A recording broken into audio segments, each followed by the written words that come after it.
नमस्कार जय जगन्नाथ मु सौम्य स्वागत करुच्ची आपण मानकु सत्य डिवोशनल यूट्यूब चैनल को। तो चलंतु आरंभ करिबा महापुरुष अच्युतानंद दासंक रचित श्री अच्युत अमृतवाणी कल्की अवतार वर्णनार अष्टम बोली।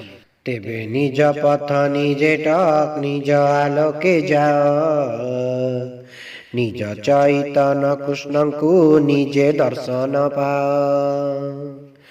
पंकर गृहरे पंकिला करी थाए निवास, बाहरिले पंकता देहे करी न पारे स्पर्श।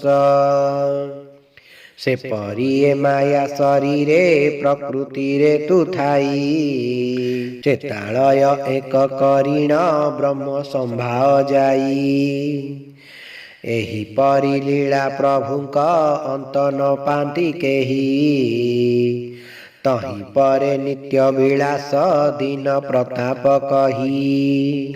मिथ्या नुहे गुरु अच्युत परम ब्रह्म श्री वाक्य, सत्य सत्य सत्य ध्रुवए अनुभवी साक्ष्य।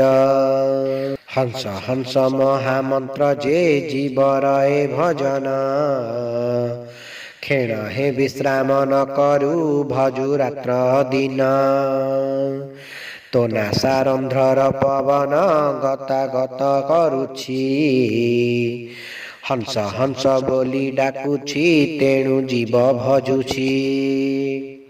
हे भाई भौणी प्रेमिक भज कृष्ण प्रेम रे, क्षणे न पाशर नामकु प्रेम भक्ति भाव रे। गृहस्थ आश्रम करंतु प्रेम विधि विधान, आश्रम मध्य गृहस्थ थाई पाए दर्शन। हे भाई भौणी आसंतु सर्वे एकांते बसी, नाम प्रेम घोषी सकल बसी थिबाटी घोषी।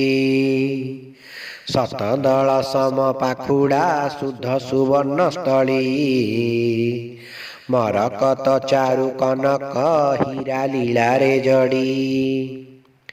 पाखुड़ार वर्ण महिमा महानित्यर वास, बेनी अंग एक रूपटी पद्म केशर पास। एहिटी जगत जीवन ब्रह्म जीव जीवन, भक्ति भाव चेतालय रे आसी देव दर्शन। कोटि कोटि जन्म सुकर्म प्रभा एणु जन्म रे, वितरण आसी हेबारु बीजे चेतालय रे। महानंद होई संसार भ्रमे उदासी मते, से गुरु का कृपा जोगरु रंभा हेला भावार्थे। शरण शरण शरण बारे किंकर होई, त्राही त्राही बोली डाकंती बाबा प्रताप ध्याई। जदि आपण मानक आमर ये भिडटी भल लगे तेबे आम चैनल को लाइक शेयर सब्सक्राइब करने को अनुरोध। जय जगन्नाथ जय पंचसखा।